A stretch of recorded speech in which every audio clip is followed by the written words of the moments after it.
Aujourd'hui, je vous amène au Musée des Beaux-Arts. Vous allez me dire que j'aurais dû commencer par là, mais je vais vous faire une visite un peu spéciale, un peu différente, puisque je me trouve en ce moment dans ce qu'on appelle les réserves du musée, hein.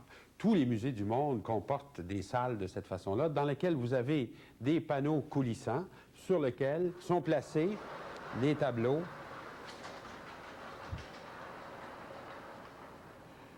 qui ne sont pas montrés en ce moment dans les salles, hein. Pour toutes sortes de raisons, vous avez, les collections sont beaucoup plus grandes, évidemment, que ce qu'on peut en montrer.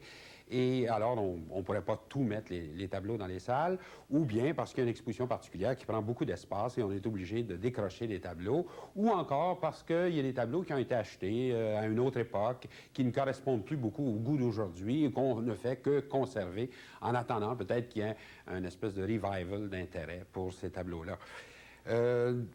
Ce phénomène que le musée, comme ça, décide, enfin, finalement, de ne pas montrer certains tableaux parce qu'ils sont passés de mode ou parce qu'ils ne correspondent plus au goût du jour, est enfin, nous rend un peu perplexes parce que ça donne, évidemment, beaucoup d'importance au musée dans la définition même de l'œuvre d'art. Si un musée décide de ne pas montrer une peinture, jamais dans les salles, afin que personne ne la voie, on peut se demander si elle existe encore comme œuvre d'art. Et évidemment, vous comprenez que les musées ne sont pas les seuls en cause dans ce phénomène-là. La critique d'art peut faire exactement le même type de travail. Elle peut décider de parler de certaines œuvres, de les mousser, de les mettre en valeur, ou au contraire d'en ignorer complètement certaines autres. Et à ce moment-là, on peut dire encore, est-ce que c'est la critique qui décide qu'est-ce qui sera une œuvre d'art ou pas? Même chose, les historiens d'art, n'oublions personne, peuvent aussi décider de parler de certaines œuvres du passé ou d'autres pas, et en somme, donner une existence ou pas à certaines œuvres. Et ce phénomène-là qui fait que l'œuvre d'art n'est pas simplement vue comme une œuvre créée par un artiste, mais également située dans un réseau qui est forcément assez complexe, hein, dans lequel interviennent, disons, les musées, les critiques, les historiens d'art, éventuellement aussi les jurys, disons, les ministères des Affaires culturelles qui décident de donner des bourses à tel artiste ou à tel autre. Tout ce réseau-là qui entoure l'œuvre d'art a aussi un rôle à jouer dans la définition de l'œuvre d'art. Et s'il y a un artiste qui a été très conscient de ce réseau, si on veut, et pas simplement de l'œuvre d'art comme telle, c'est Marcel Duchamp, c'est l'artiste sur lequel nous allons nous pencher aujourd'hui. Il a vraiment pensé que l'artiste devait s'occuper non seulement de la création de son œuvre, mais éventuellement aussi de tout le réseau, de sa diffusion, éventuellement même aussi des commentaires qu'on fait sur l'œuvre. Duchamp a pris la peine souvent d'écrire lui-même sur les œuvres d'art pour qu'il n'y ait pas d'ambiguïté sur ses intentions. Alors, cette petite visite dans les caves des musées, en fait, nous aura donc amené à poser un problème important.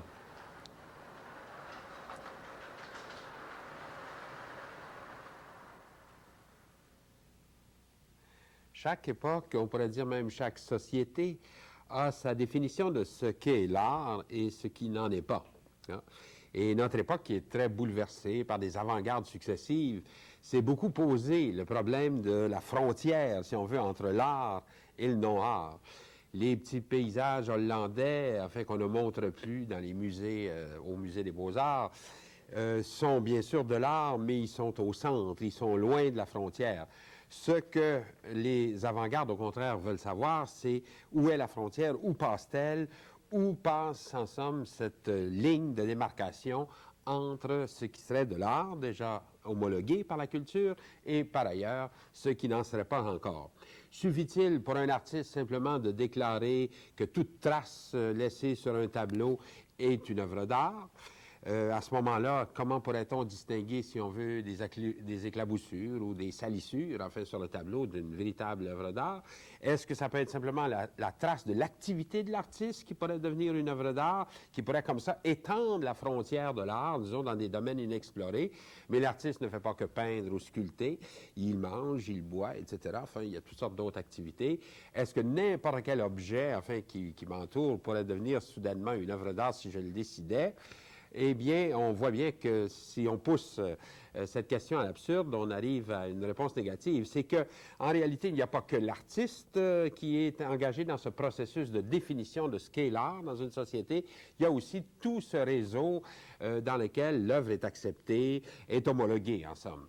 Et c'est ce réseau qu'on évoquait justement par cette petite visite au Musée des Beaux-Arts. Hein. Je vais rappeler que le tableau est lui-même une espèce de signe, mais il ne se comprend que comme intégré dans un réseau de communication où il y a un émetteur qui est l'artiste, puis un récepteur qui est tout ce réseau d'acceptation des œuvres d'art. Hein.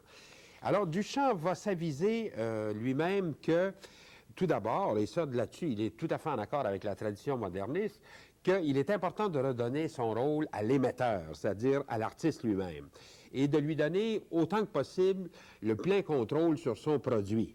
Alors ça, c'est là-dessus, il s'accorde en somme avec l'ensemble de la tradition moderne. Mais il va comprendre aussi que non seulement l'artiste doit contrôler son produit, mais il doit aussi essayer de s'immiscer dans le réseau d'acceptation de l'œuvre, dans le réseau du récepteur, si vous voulez. Et éventuellement, là aussi d'agir, de le transformer. Hein.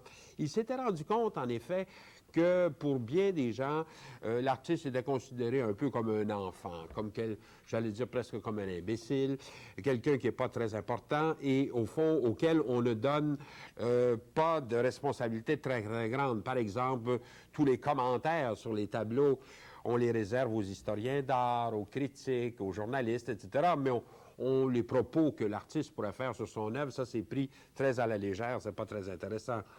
Il constatait aussi que dans le domaine, disons, de la vente de ses produits aussi, son avis était très peu écouté. Et donc, l'artiste était comme marginalisé comme ça dans le système. On laissait les choses sérieuses et importantes ou les choses de conséquence, comme toutes les choses qui concernent l'argent, d'entre les mains de quelqu'un qui n'était pas l'artiste. Alors, de là-dessus, Duchamp, qui est intelligent, qui est plus fin, en fait, finalement, que beaucoup de ses contemporains, va se dire, il faut que j'entre aussi à ce niveau-là, il faut que je prenne le contrôle de l'œuvre, mais aussi, ensemble, des commentaires qui sont faits sur l'œuvre et éventuellement de tout le réseau lui-même, si c'est possible. Hein. Et alors, c'est ça qui fait que l'œuvre de Duchamp est passionnante à analyser parce qu'il pose des questions très nouvelles par rapport au développement de l'art moderne qu'on a vu jusqu'à présent. Il va poser des problèmes plus vastes, en fait, qui touchent non seulement l'œuvre d'art, non seulement l'artiste, mais éventuellement aussi sa réception dans un ensemble. Les premières œuvres de Duchamp révèlent, disons, un homme qui est intéressé par l'avant-garde de son temps. Hein. Si on fait abstraction de ses œuvres de jeunesse, Duchamp naît dans une famille d'artistes, littéralement. Enfin, ses frères vont être des artistes connus, d'ailleurs. Jacques Villon va être un graveur très, très connu. Et Jacques Duchamp-Villon va être aussi un sculpteur, enfin, qui va être connu également. Alors, disons, Duchamp naît dans une famille d'artistes, et si on fait abstraction, donc il y a le génie un peu précoce, si on fait abstraction de ses œuvres de jeunesse, aussitôt, on le voit donc intéressé par les produits de l'avant-garde de son temps. Pourquoi ça? C'est parce qu'il veut travailler justement à cette frontière entre l'art et le non-art, et alors il faut qu'il soit à l'avant-garde, il faut qu'il soit en pointe, et il va essayer justement de travailler à ce niveau-là. Le premier tableau que nous allons examiner, qui s'appelle la Dulcinée, est un portrait d'une femme qu'il aurait aperçue sur la rue et qui est assez d'ailleurs bizarre comme portrait parce qu'en fait, c'est comme 5 silhouettes juxtaposées l'une à côté de l'autre. Et cette façon de fragmenter la réalité et de la présenter comme ça en plusieurs facettes fait penser évidemment au cubisme. Hein. C'est les cubistes qui avaient popularisé cette idée du multiple point de vue sur la réalité, comme si on arrivait à représenter les choses à partir de plusieurs points de vue, des yeux se déplaçant et voyant tantôt un côté, tantôt de l'autre, et tout ça réuni dans la simultanéité du tableau. Hein. Par rapport au cubiste, le tableau qui s'intitule La Dulcinée montre que Duchamp n'a retenu que l'idée, évidemment, de plusieurs points de vue, mais il n'a pas retenu autant cette fragmentation en petits aspects désordonnés, réinstallés à l'intérieur, disons, de la simultanéité du tableau. Il préfère garder des silhouettes complètes qui suggèrent, j'allais dire plutôt, un déplacement de son personnage, comme si on analysait le mouvement en 5 étapes. En fait, cette femme qu'on voit 5 fois, comme 5 images séparées, successives, si on veut. Hein? Alors, ce qui était donné simultanément dans un tableau cubiste est donné maintenant ici en succession, et ce qui correspondait à plusieurs points de vue fragmentaires sur la réalité, c'est devenu comme des silhouettes qui se succèdent comme ça dans le temps. Hein. Alors, dès qu'on a compris ce procédé propre à Duchamp, on le retrouve ensuite dans d'autres tableaux.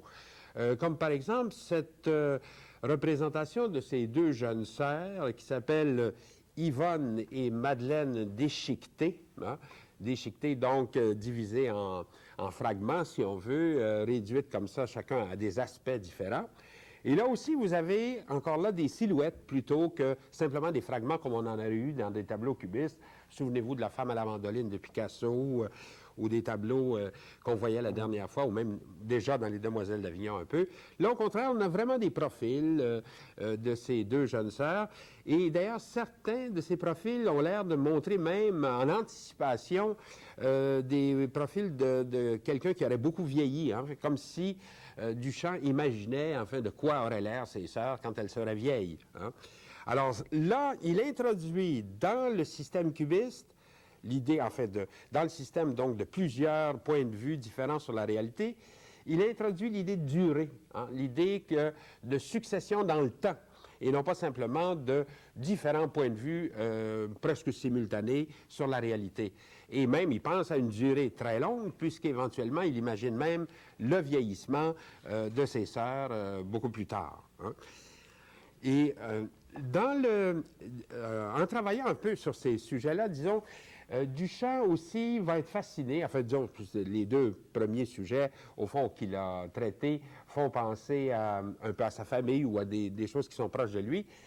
Duchamp va traiter aussi du fameux jeu d'échecs. Enfin, vous savez que ça va être une de ses passions pendant toute sa vie. Et alors, il a été intéressé par ce sujet-là. En 1910, il avait fait d'ailleurs un tableau relativement réaliste, enfin, un peu dans le style, j'allais dire presque des fauves ou des impressionnistes, représentant essentiellement ses deux frères et leurs épouses, les deux frères en question étant en train de jouer aux échecs. Hein. L'année d'après, il fait une version très différente de ce même thème, des joueurs d'échecs. Il le refait d'abord, si vous voulez, en plusieurs esquisses, enfin, on sent qu'il cherche son sujet. Et les esquisses révèlent peut-être de façon plus claire que le tableau que je vais vous montrer tout de suite après, le sujet véritable, en fait, du tableau. C'est-à-dire, on voit ces deux personnages, il y en a un qui est vu un peu comme de dos et qui s'appuie le menton sur sa main, et l'autre est vu presque de trois quarts en face de lui, et entre les deux, évidemment, il y a une pièce d'échecs, et ensuite, on voit en plus deux nez qui se font face, comme deux profils, afin qui se rapprochent l'un de l'autre.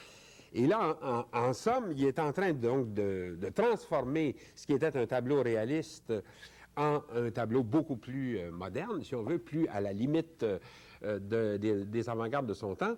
Et dans le tableau fini, qui est beaucoup plus difficile à lire, parce que là, il a élaboré davantage l'idée, on voit qu'il a retenu cette idée de succession dans le temps, comme on avait dans les tableaux précédents, mais il fait intervenir, je dirais, comme deux registres iconiques. Ça veut dire deux types de formes qui, au fond, sont opposées, ne vont pas beaucoup ensemble et qui jurent l'une et l'autre. Hein. Ces deux types de formes, c'est d'abord les formes organiques, enfin, qui seraient propres, donc, simplement à son sujet. Si vous représentez des personnages, ils sont en chair et en os, et donc, ils font penser plutôt à du biologique, à de l'organique, à des formes rondes, arrondies, enfin, pas des formes trop anguleuses. Et par ailleurs, il fait intervenir des cylindres, des espèces de plaques à l'intérieur des personnages, des sphères, des cônes. Et on pourrait dire tout un ordre d'iconicité qui renvoie davantage à la mécanique. Hein. C'est comme si on avait dans le même personnage à la fois de l'organique et du mécanique. Hein. C'est-à-dire donc si vous voulez, des formes qui font penser tantôt à des machines ou tantôt au contraire à la vie. Hein. Et cette espèce d'opposition entre deux types de formes à l'intérieur des personnages les rendent un peu comme des robots. Hein. Ils deviennent...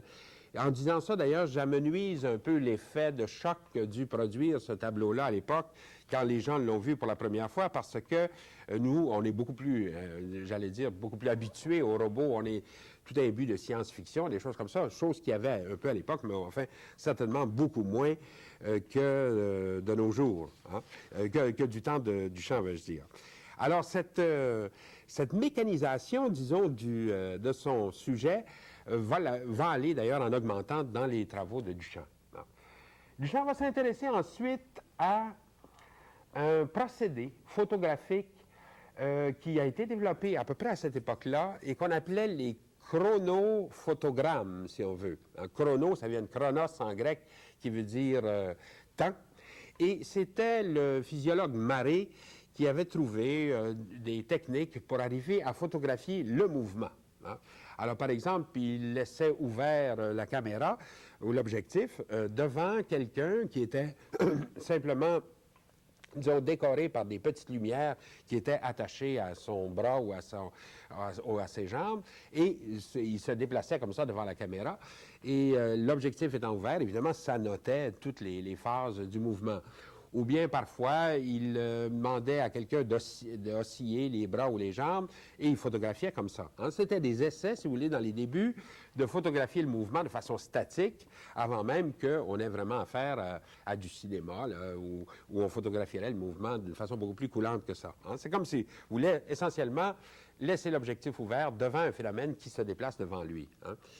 Alors, disons, Duchamp connaissait ces photogrammes. Il décide d'ailleurs, pour lui c'est intéressant parce qu'il y a un côté mécanique, c'est-à-dire la photographie elle-même, qui est comme une mécanique, en fait, qui est en train de prendre de l'image. Et par ailleurs, bien là, c'est un mouvement organique qui se développe devant la caméra. Alors, il est intéressé par ce genre de problème-là. Il n'était pas le seul, d'ailleurs, à s'intéresser aux expériences de Maré.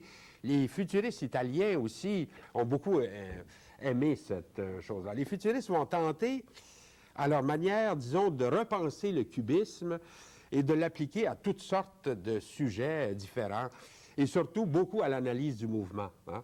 Il va leur paraître que le cubisme est un extraordinaire moyen pour noter des déplacements, pour noter des mouvements dans l'espace et dans le temps. Hein. Alors, ils vont faire toutes sortes de versions, toutes sortes d'analyses, enfin, presque, j'allais dire, enfin, le coup d'archet d'un violoniste, ou même ici, un chien en laisse. Moi qui ai un petit chien saucisse comme ça, je trouve ce tableau-là, j'ai toujours trouvé ce tableau très sympathique. Et alors, Duchamp va reprendre cette idée-là dans un tableau extrêmement célèbre qui s'appelle « Le nu descendant l'escalier ». Un tableau qui, éventuellement, fera scandale, etc. Le nu descendant l'escalier, comme son titre l'indique, c'est un personnage nu qui est vu en succession, c'est le même personnage qu'on voit plusieurs fois, en train de descendre un escalier. Hein. Alors, d'un certain point de vue, ce tableau-là se rattache au futurisme. Hein. Il ressemble d'ailleurs un peu à des tableaux futuristes. Il y a analyse du mouvement à partir donc des techniques que les cubistes ont proposées. Donc, chaque mouvement est séparé et vu un après l'autre, et tout ça est réuni dans l'ensemble d'un seul tableau. Il y a le côté un peu robotique aussi, j'allais dire, du personnage qui était certainement pour plaire aux futuristes. Les futuristes aimaient tout ce qui est moderne, tout ce qui est nouveau. Marinetti, par exemple, parlait qu'il fallait faire maintenant des tableaux à la gloire des automobiles, à la gloire des locomotives, de la Tour Eiffel, et ne plus s'embarrasser avec les vieux thèmes mythologiques et historiques du passé. Alors là, disons, alors dans ce sens-là, on pourrait dire qu'on est assez proche de la mentalité des futuristes avec ce tableau-là, robotisé, inspiré de la photographie de Maré, et en même temps, ayant une dette envers le cubisme. Mais par ailleurs, il y a une distinction à faire avec le futurisme parce que Duchamp, je dirais, prend ses distances avec les futuristes sur deux points. Tout d'abord, il fait un nu, hein, sujet académique par excellence. Et ça, évidemment, pour les futuristes, c'était absolument impensable. Enfin, on ne peut plus faire de nu. Il faut faire tout ce qu'on voudra, sauf ces vieux sujets académiques. Hein.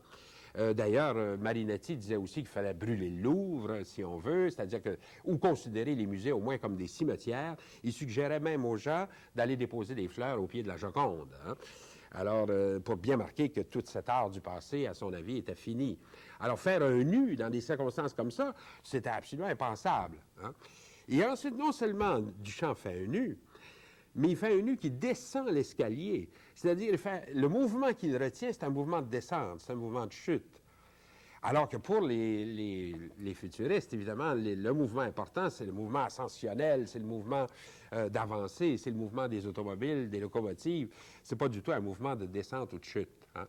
Aussi bien, Duchamp, à ce moment-là, était à la veille d'une rupture importante avec sa famille, avec, disons, le milieu de l'art aussi, Et c'est lui qui était représenté, en somme, dans le nu descendant l'escalier, lui descendant, allant toucher terre dans une autre région, si on veut encore l'inexplorer. Hein.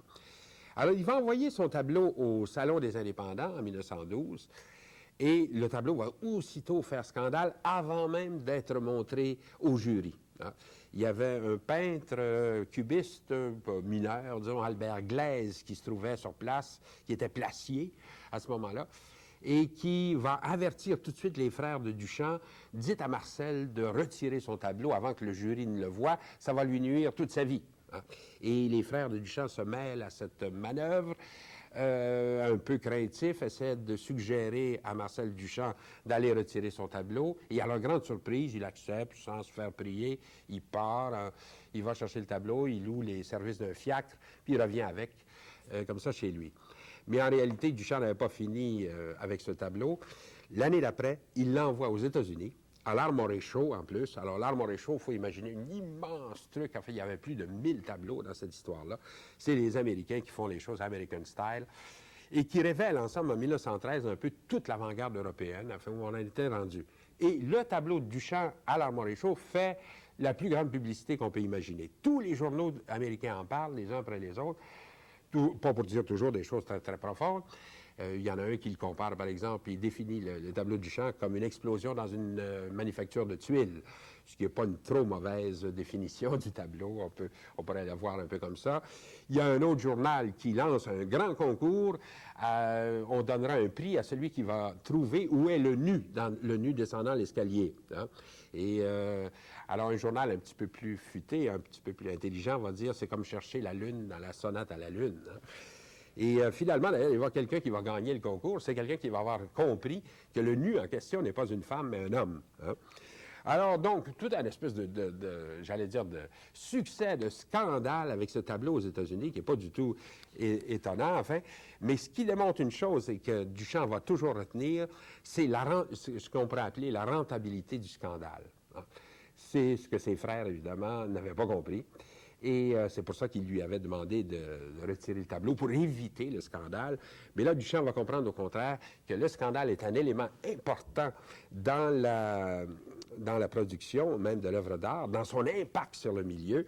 Et vous allez voir, à chaque fois, dans les œuvres qui suivent, il va toujours avoir cet élément de scandale. Enfin, ça va l'amener à l'utiliser tout le temps, enfin, comme un élément de choc pour faire accepter l'œuvre. Pour la faire rentrer, si on veut, dans le réseau, il est important qu'elle ait ce poivre, ce côté un peu spécial qu'on lui ajoute. Hein.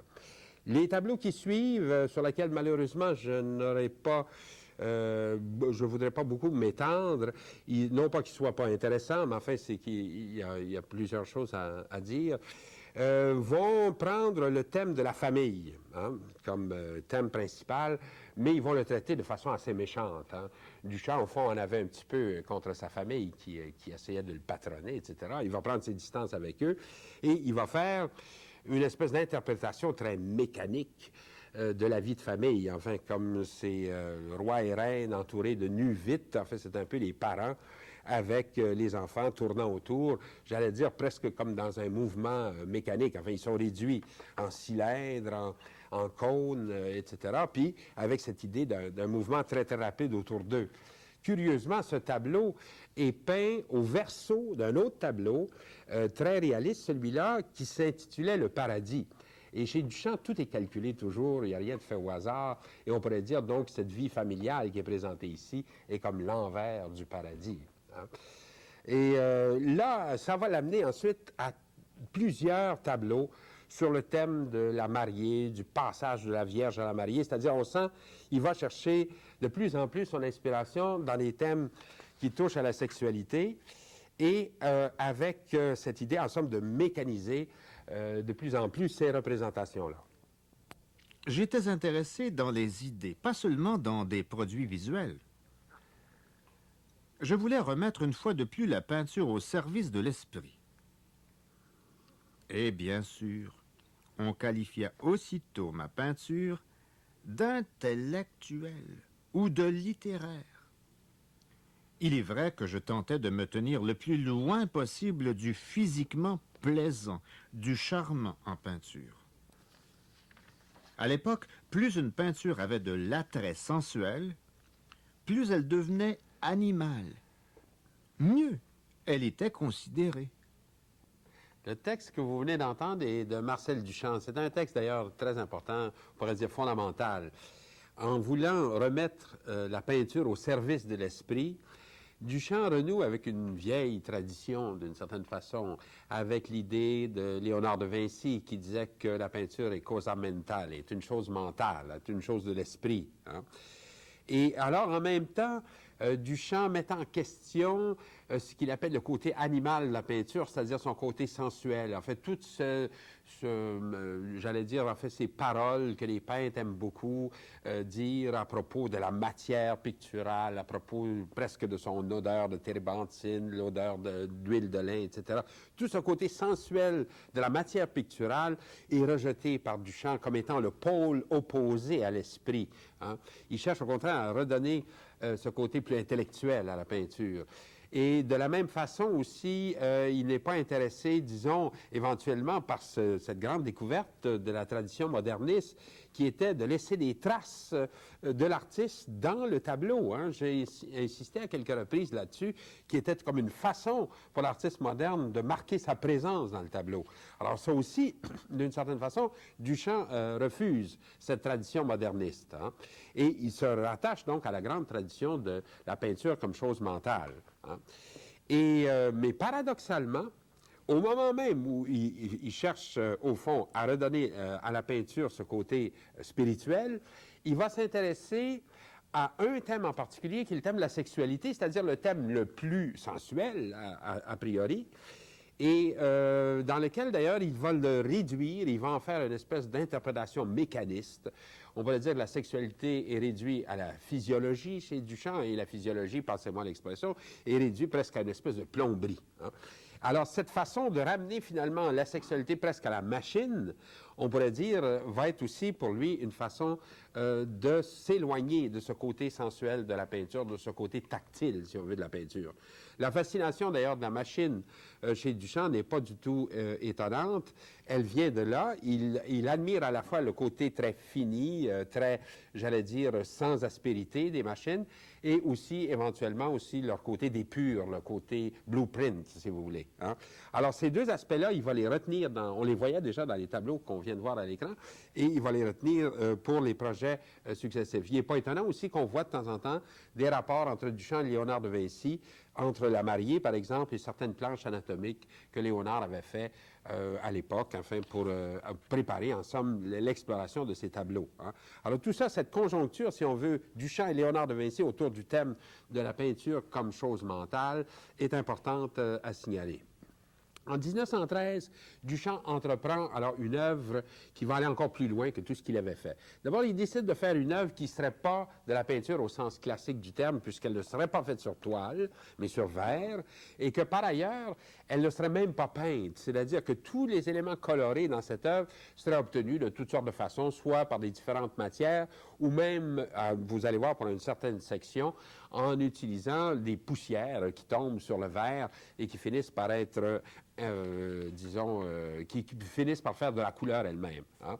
Cette œuvre importante qui va occuper Duchamp d'ailleurs pendant un très longtemps, c'est le fameux grand verre, ou comme lui, il l'appelait lui-même, la mariée mise à nu par ses célibataires mêmes. Breton définissait le grand verre comme une interprétation mécaniste, cynique du phénomène amoureux. Le passage de la femme de l'état de virginité à l'état de non-virginité, pris pour thème d'une spéculation foncièrement asentimentale. On dirait un être extra-humain s'appliquant à se figurer cette sorte d'opération. Essentiellement, d'ailleurs, ce tableau se divise en deux parties. Au sommet, vous avez la région qui est occupée par la mariée, puis séparée par une bande de métal, vous avez ensuite la partie qui appartient aux célibataires. Hein. Et alors, le tableau se divise très bien comme ça entre deux moitiés. Et si on n'avait pas eu tous les commentaires de Duchamp sur cette œuvre, je ne vois pas comment, surtout si on s'en était tenu simplement une approche très formaliste, comment on aurait pu, en somme, l'interpréter un peu dans le détail, enfin. Duchamp a fait non seulement des commentaires, mais il les a mis dans une espèce de boîte verte. Enfin, c'est comme des petits bouts de papier, des notes, etc. Et même une espèce de long texte sur ce qu'on pourrait appeler la clé de la mariée, en fait, ce qui est un peu son interprétation. Et on voit très bien que c'est une interprétation de l'acte d'amour, mais de façon très mécaniste, enfin très, j'allais dire, ironique. Hein. Il compare l'amour à un moteur à explosion, essentiellement. Il dit que du côté de la mariée, tout est graisse et lubrifiant, etc. Et elle, espèce de gasoline d'amour, elle prépare ses pistons pour recevoir la gasoline d'amour. Et d'autre part, du côté des célibataires, ils préparent, eux, leur sécrétion aussi dans toute une mécanique compliquée, etc. Et alors, un peu comme dans un moteur à explosion, quand vous avez l'air et la gasoline ensemble, là, vous êtes prêt pour l'explosion, pour que ça parte. Et dans le cas disons, de la mariée, ce qui déclenche l'explosion, c'est la mise à nu de la mariée. Enfin, ce qui est l'étincelle, si on veut, qui déclenche cette explosion, c'est la mise à nu. Ça vous donne une espèce de thème général sur ce tableau. Mais si vous allez plus dans le détail, alors c'est là que les commentaires de Duchamp sont absolument époustouflants. Enfin, chaque élément a fait l'objet d'un commentaire un peu plus particulier. Comme par exemple, pour commencer, enfin, dans le haut du tableau complètement, vous avez donc la mariée. Et la mariée est représentée comme une espèce de grand insecte. Il dit qu'il l'a faite à partir d'un morceau de mousseline dans lequel il avait taillé 3 carreaux. Et ensuite, il l'avait laissé un peu comme ça aller au vent, cette mousseline, et il a fixé ensemble la forme qu'il a obtenue de cette façon-là. Dans ce qui pourrait être comme un peu j'allais dire un petit peu comme dans une menthe religieuse, enfin, ces pinces, etc., on retrouve un peu la forme, vous savez, de ces fameuses machines à coudre là, de mon enfance, en tout cas les Singer qu'on avait, là, on retrouve un peu le palier que les dames de ce temps-là utilisaient. Hein. Alors donc, il a fait dans le haut de la composition, la mariée. Dans le bas, alors que je vous disais, enfin, et la région des célibataires, vous avez d'abord un premier thème qui est, en somme, ce qu'il a appelé les moules mâliques. Enfin, il a créé ce mot mâlique, enfin, qui veut dire tout simplement mâle, les moules mâles. Il y a d'ailleurs un dessin préparatoire, parce que le grand verre est accompagné de toute une série d'œuvres parallèles, un dessin préparatoire qui est peut-être difficile un peu à voir, puis dans lequel il identifie chacun des moules à des personnages. Encore là, si on n'avait pas cette liste-là, on ne pourrait pas les reconnaître. Il y a un prêtre, un livreur de grand magasin, un gendarme, un cuirassier, un agent de la paix, un croque-mort, un larbin et un chasseur de café, et il va ajouter finalement aussi un chef de gare. Alors donc, c'est pour lui comme des célibataires par excellence, comme ça. Alors, il y a les moules maliques. Au-dessus des moules maliques, on voit comme des espèces de tubes qui s'en vont vers la droite et qu'il appelle les vaisseaux capillaires. Alors, autrement dit, le gaz qui se prépare, en somme, dans les moules maliques est recueilli ensuite dans ces vaisseaux et est envoyé dans une série de petits cônes emboîtés les uns dans les autres et qui sont ce qu'il appelle les tamis, en fait, qui filtrent ce gaz. Mais au contraire d'un tamis qui, normalement, devrait filtrer, là, on pourrait dire que ces tamis, dans l'imagination délirante un peu de Duchamp, deviennent des moyens de concentrer ce gaz, enfin, finalement, d'en faire un liquide qui va s'éclabousser dans la région à droite vers la mariée. Hein. Alors, ces tamis, d'ailleurs, ont été obtenus, la couleur des tamis a été obtenue d'une façon assez étrange. Le grand verre de Duchamp a été posé à l'horizontale. Ça a d'ailleurs été photographié, ça, par Man Ray. Et à ce moment-là, il était à New York et il a laissé déposer sur le grand verre j'allais dire, des monceaux de poussière, comme ça, pendant des mois et des mois. Et il a retenu, pour colorer ses tamis, en somme, de la poussière à différents degrés. Il l'a fixé avec des vernis, et quand il voulait avoir une couleur plus pâle, bien, il mettait un peu moins de poussière, un peu plus, pour avoir des couleurs plus foncées, comme ça. Alors, la couleur, donc, dans le grand verre, n'est pas obtenue par la peinture. Elle est obtenue par des moyens de ce type-là. Hein. Un autre élément aussi, toujours dans cette partie du célibataire, c'est la glissière, qui fait allusion évidemment à une espèce de mouvement de va-et-vient, d'onanisme, si on veut. Il y a un moulin à eau qui est là pour, disons, refroidir quand ça s'échauffe trop. Et finalement, alors, peut-être l'objet le plus important, visuellement le plus bizarre aussi, c'est la fameuse broyeuse de chocolat. Il semble que dans un voyage à Rouen, enfin, Duchamp avait vu dans des vitrines ces anciens instruments qui ne servaient plus maintenant, et qui servait à préparer du chocolat, enfin à partir donc d'une broyeuse, et se rappelant d'une espèce de proverbe scabreux qui dit « le célibataire broie son chocolat lui-même », il avait donc voulu aussi introduire cet instrument dans la mariée. Et on pourrait, évidemment, je vous donne ça très, très vite, mais on pourrait aller comme ça dans les détails infiniment. Quand je vous disais que Duchamp voulait reprendre le contrôle du commentaire de l'œuvre, vous voyez dans quel sens il l'entendait ici, c'est-à-dire que si on n'avait pas eu ses propres pensées sur la Marie, on n'aurait probablement jamais pu découvrir, enfin, de quoi ça retourne, enfin, quel était le sujet secret de cette œuvre. Enfin, parce que c'est difficile de parler d'un tableau, véritablement. Hein. Alors là, en même temps que parce que cette œuvre-là va l'occuper très longtemps.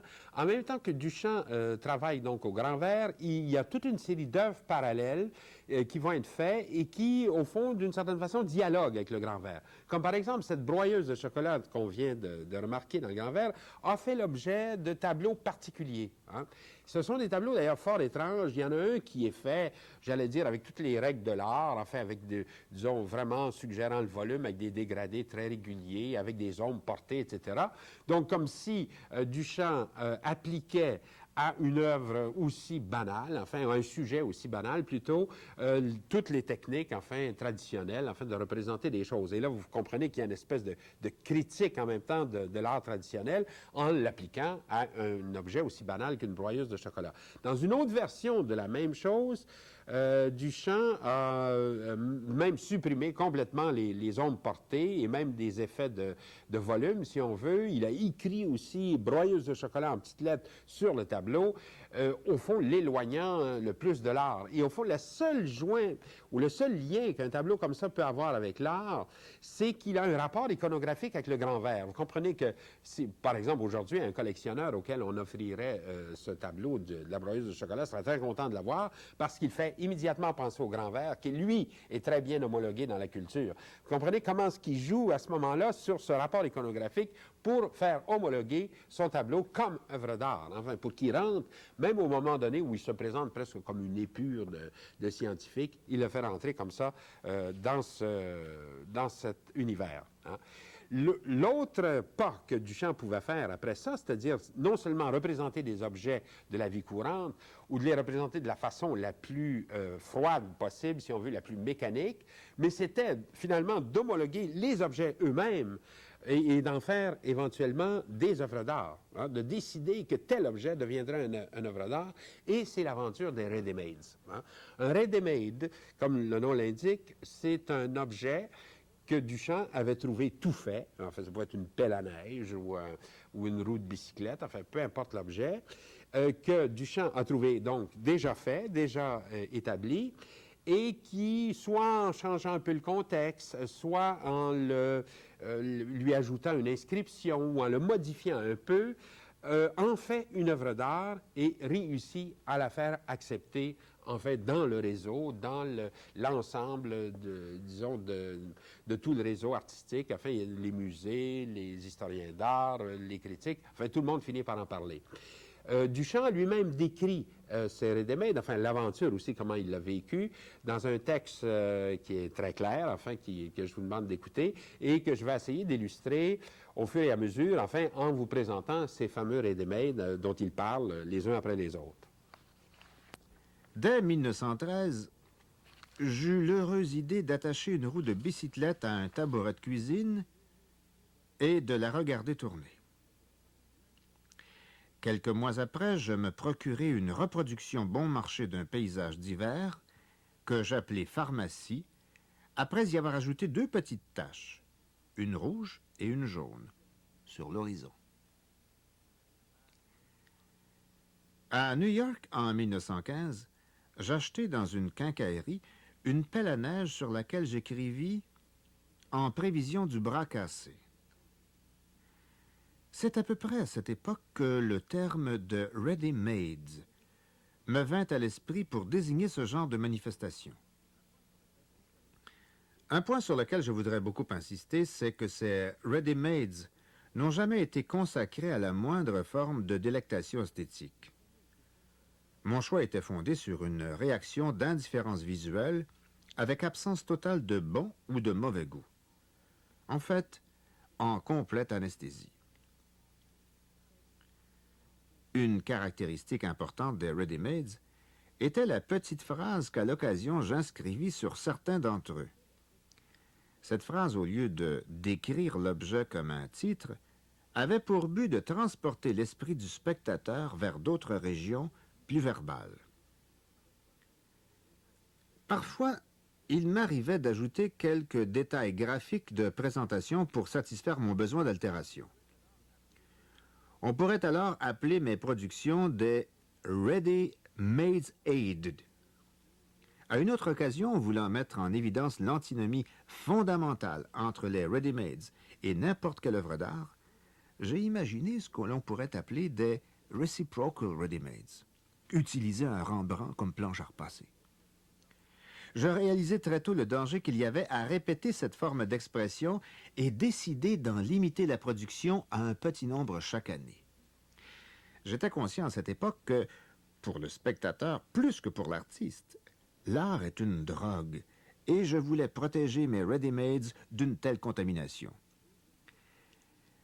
Un autre aspect de ces ready-mades, c'est leur manque d'unicité. La réplique d'un ready-made donne le même message. En fait, aucun des ready-mades existants aujourd'hui n'est un original au sens conventionnel du terme. Une remarque pour finir ce cercle vicieux, vu que les tubes de peinture utilisés par les artistes sont manufacturés et sont tout préparés, nous devons conclure que toutes les peintures du monde sont des ready-made aid. Le paradoxe, évidemment, c'est que toutes ces œuvres, tous ces ready-made que Duchamp vient de décrire, ont finalement abouti dans les musées. Hein. Non seulement ils sont dans les musées, mais il y a des diapositives, il y a des reproductions de ces œuvres-là dans des livres d'art. Ils sont complètement, si vous voulez, rentrés dans la culture. Autrement dit, le pari que Duchamp s'était posé au départ, de voir jusqu'où pouvait aller le système, comment, même en utilisant le scandale et en utilisant, allant aux limites, aux frontières du non-art, si on veut, comment on pouvait quand même finalement faire homologuer beaucoup de choses, même si ça allait jusqu'à un urinoir, si on veut, qu'il a simplement modifié en y ajoutant la signature de Helmut et une date 1913. On pense que c'est l'ingénieur qui avait dessiné cet objet la première fois, alors il lui en rendait hommage. Vous savez comment ça a été présenté, cette chose-là? C'était au cours d'un jury où Duchamp lui-même faisait partie, Et alors, les autres membres du jury ont dit « Ah ben non, on ne peut pas accepter ça. » Et lui, Duchamp s'est mis à le défendre comme une œuvre d'art d'avant-garde extraordinaire en disant « Non, non, écoutez, il faut être ouvert aux nouvelles choses. Voici un objet étonnant. » Et alors, même s'il n'a pas été accepté dans cette exposition en question, il a finalement, enfin, fait son chemin. Je vous dis, maintenant, dans toutes les bonnes bibliothèques, on a des livres qui parlent de ça. On a aussi, dans toutes les diapothèques de département d'histoire de l'art à travers le monde, une diapositive qui montre l'urinoir de Duchamp. Hein. Alors donc, son pari, il l'a rempli. On pourrait dire, est-ce qu'il l'a trop rempli aussi? Enfin, c'est un des dangers. Si vous commencez à dire que tout objet, même un urinoir, peut devenir un ready-made, pourquoi pas n'importe quoi? Pourquoi que ça ne peut pas s'étendre à tout objet, en fait? Hein? Et là-dessus, Cage, le fameux musicien américain contemporain, qui est bien connu Duchamp, disait que là-dessus, Duchamp était très sensible à cet argument-là. Il insistait sur le fait que tout ne pouvait pas devenir ready-made. Vous comprenez que si tout devient art, il n'y a plus d'art. Il faut toujours que cette frontière entre l'art et le non-art soit maintenue. Elle peut être étendue, elle peut être reculée le plus possible, mais il faut qu'elle soit maintenue de quelque façon. Et la façon dont Duchamp procédait, c'était, comme il dit lui-même dans son texte, de raréfier ces événements de ce genre-là, de ne pas en faire trop, justement, de leur garder leur caractère de scandale ou de choc, si on veut, pour qu'ils puissent être homologués dans la culture. Autrement, ils seraient finalement laissés de côté. En fait, ça n'aurait pas intéressé. D'ailleurs, ces ready-made sont souvent plus subtils qu'on imagine. Permettez-moi de revenir à l'un d'entre eux qui représente la Joconde avec une petite barbiche et une moustache. Et alors là, disons qu'à première vue, on a l'impression d'un geste dadaïste, en fait, de destruction d'un chef-d'œuvre archi connu, qui est très respecté. En fait, c'est Léonard de Vinci. Et on se demande, en fait, pourquoi avoir fait ça, puis ensuite de lui avoir ajouté une espèce d'inscription. Première chose qu'il faut faire attention à propos de ce Ready-Made en particulier, c'est que c'est sa date. Hein. Il date de 1919, c'est-à-dire l'anniversaire de la mort de Léonard de Vinci. Alors, c'est une espèce d'hommage pervers à Léonard de Vinci. Enfin, c'est comme un rappel aussi de sa mort.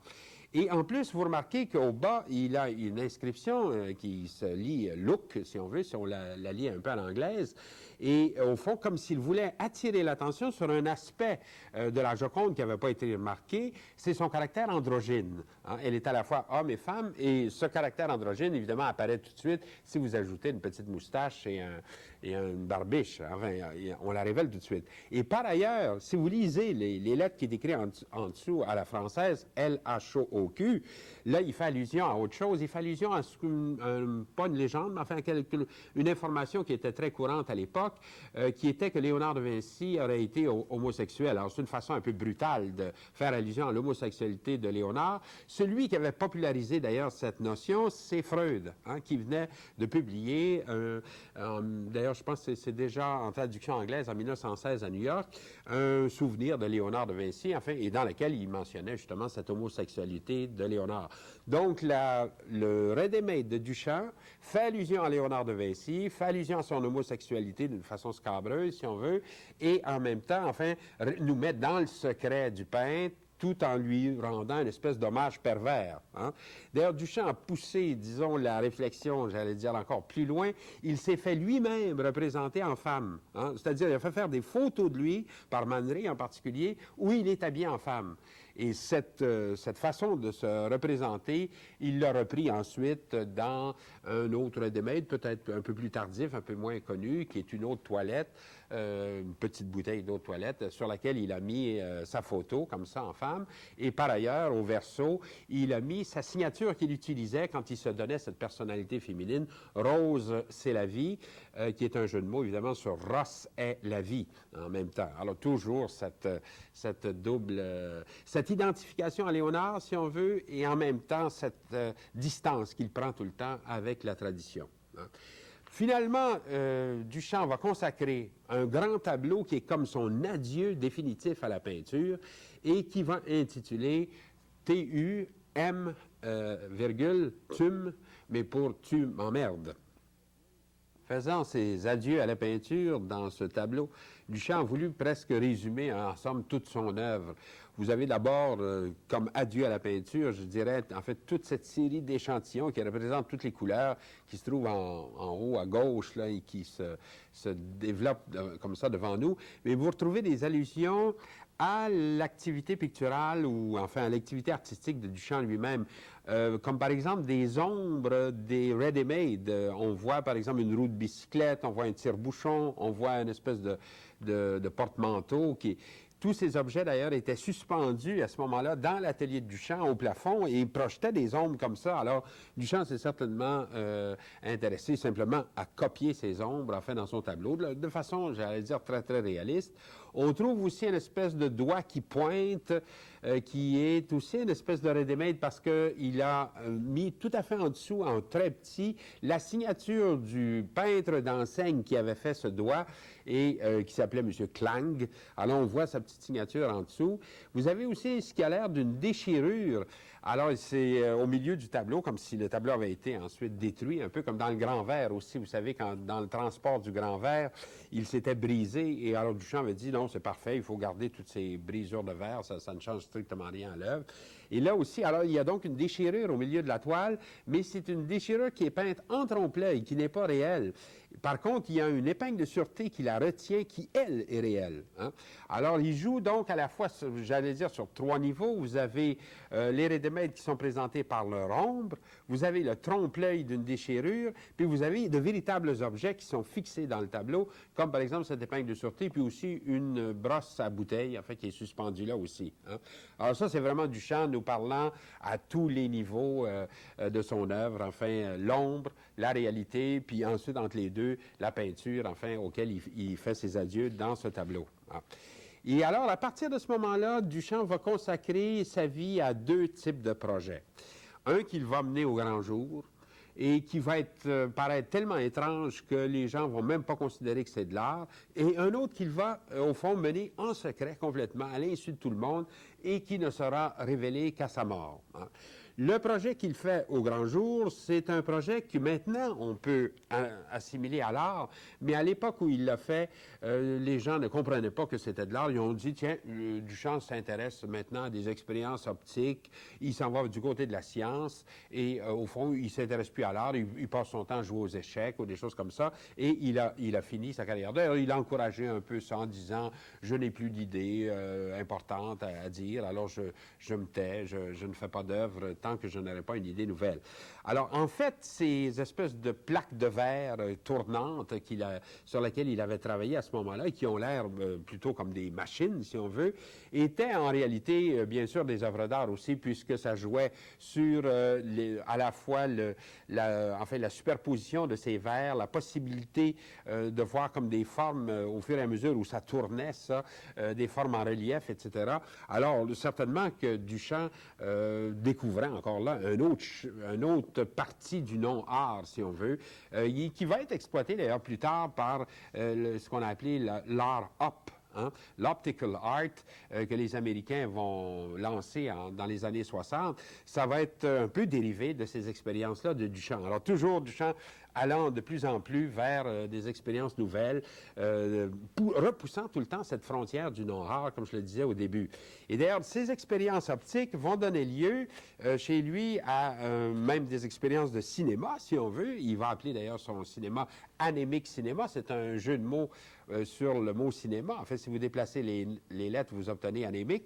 Et ça consistait à utiliser des disques qu'il a lui-même d'ailleurs dessinés, et à les placer, si vous voulez, sur un tourne-disque, comme j'ai ici, et en faisant partir la manivelle, en fait, si vous le faites aller pas trop vite, enfin, un tourne-disque à 33 tours, c'est parfait, et que vous regardez ce disque tourner, au début, enfin, vous avez simplement l'impression de voir les couleurs telles qu'elles sont, et peu à peu, ça prend au contraire une impression de tridimension qui est absolument extraordinaire. C'est comme vraiment trois boules, les unes dans les autres, enfin, qui se détachent très, très bien. Je ne sais pas dans quelle mesure cet effet-là peut être photographié à la télévision, mais je vous engagerai, en somme, simplement à faire comme moi, à faire une photocopie de ces rotoreliefs de Duchamp et de les mettre sur un tourne-disque pour les regarder. Ici, c'en est un exemple, mais il y en a fait toute une série qui pourrait être comme ça, qui sont fort amusantes à regarder, et qu'il a utilisé finalement, d'ailleurs, pour vrai, dans son film Anémique Cinéma, où il a utilisé, en somme, ces mêmes rotoreliefs. Hein. Alors là aussi, Duchamp se trouvait à explorer une dimension nouvelle, qui va être exploitée, si on veut, par tout le kinétisme, ces mouvements d'art qui vont essayer d'intégrer le mouvement d'une façon pour créer des nouvelles formes, pour créer des nouvelles... donc Duchamp, annonciateur de l'art kinétique. Sauf donc pour ses œuvres optiques, Duchamp donne l'impression, à ce moment-là, vers la fin de sa vie, qu'il a complètement cessé de travailler. Il disait lui-même, d'ailleurs, que l'art n'est qu'une activité de l'artiste, elle n'est pas la plus importante et qu'il y a bien d'autres choses à faire que ça, Dieu merci. Et il avait donc donné cette impression que, pour lui, étant en cours d'idées, il ne travaillait plus. Et en réalité, à New York, il avait deux ateliers. Un que les gens pouvaient visiter éventuellement, voir un peu ses rotoreliefs et des choses comme ça, et un autre, la porte voisine, complètement inconnue de tout le monde, et dans lequel il se réfugiait pour travailler à sa dernière œuvre. Il avait d'ailleurs décidé que cette œuvre ne serait révélée qu'à la toute fin de sa vie, après sa mort, en fait, et donc il n'en parlait à personne. Hein. Mais il a travaillé certainement beaucoup à cette œuvre, comme vous allez voir. Et John Cage, qui le fréquentait à ce moment-là, se souvient que dans sa conversation, un problème qui revenait assez souvent, c'était celui de la distance exacte où on devrait placer le spectateur pour regarder une œuvre d'art. Hein. Un problème, dit-il, qu'il s'étonnait de voir les artistes négligés. du moins les artistes de son temps, parce que les artistes anciens avaient souvent posé ce problème-là. C'est-à-dire, par exemple, si vous avez une vue en perspective, il est important de savoir à quelle distance le spectateur va se placer, comment il va placer son œil, pour être capable justement de voir l'œuvre de façon efficace. Alors donc, cette dernière œuvre de Duchamp, qui s'intitule « Étant donné la chute d'eau, le gaz d'éclairage », va être révélée après la mort de Duchamp au musée de Philadelphie, où à peu près, d'ailleurs, le collectionneur Arensberg a réuni la plupart de ses œuvres. Et c'est une œuvre très surprenante, parce qu'à première vue, ce que vous voyez, c'est une vieille porte entourée comme fichée dans un mur de briques. Tout ça a été construit par Duchamp. Et dans la porte, si vous vous approchez, il y a une espèce de trou qui joue un peu le rôle d'une trou de serrure. En fait, c'est comme si la porte était vermoulue et donc percée à cet endroit. Et ça oblige évidemment les spectateurs de voir l'œuvre un par un.